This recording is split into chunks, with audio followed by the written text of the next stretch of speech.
year be able to do something like a new boiler sort of out of cash flow, but perhaps 2 years from now that might be more feasible if we proceed with the idea of reducing the amount of street projects, for instance, but maintaining our steady, modest growth in the levy and gradually increasing the margin of what we have available for discretionary capital improvement projects.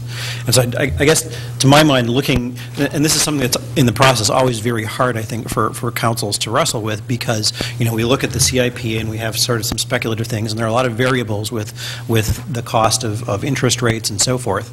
But especially after doing the debt service study and with the way that you guys are really integrating the process together this year of thinking about the budget and the CIP, you know, at the same time, I think it's a really good opportunity for us to look at those numbers, and it may help us a lot in figuring out where we want to go with this CIP to look at it in those terms.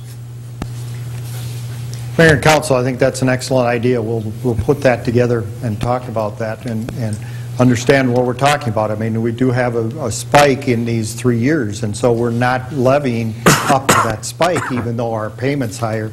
But again, that spike reduces from, you know, maybe as high as $5 million down to 3.7 in just a period of a couple of years, because a lot of the stuff from the 90s, the community center bond, the TIF bonds, the projects that we're paying back off from those days are coming off the books, and so we're making those final payments. And it's a long spreadsheet, and it's a chart that Springstead put together for us, and we certainly will make that presentation to you so you can understand what's there. I would caution you, though, that type of financial analysis has already been put in here, and so if you want to do that, that money is not available until 16 or 17 or 18 even, out in those years before it really becomes available, because we've already assumed kind of shaving off the peak of the debt service payments. Thank you. Okay, we'll continue moving on, talk about our biggest discussion item, I think, that for council is to really talk about what isn't in the plan, and really so you understand if you choose to adopt this plan as proposed, what's not going to be done, what particular projects aren't going to be done.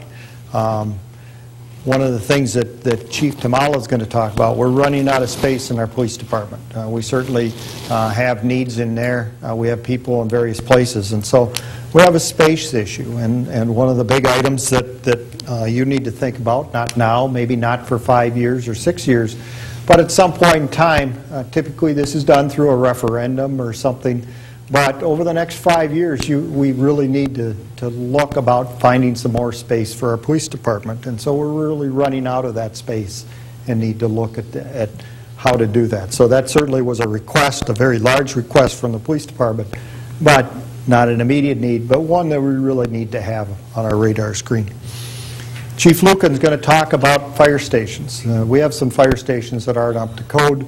They need improvements, and we have leaky roofs. We have places that really could take either a lot of money or looking at an entire new station. A new station is a $3 to $5 million proposition.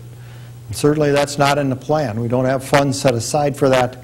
Again, talking about the terms, a lot of cities do referendums for new fire stations or those types of things. Again, as we look out 5 years, we need to do that. And so Chief Lucan is actually got together with his firefighters, and he'll talk about a study that they're doing in stations and how to staff the stations, how to do that.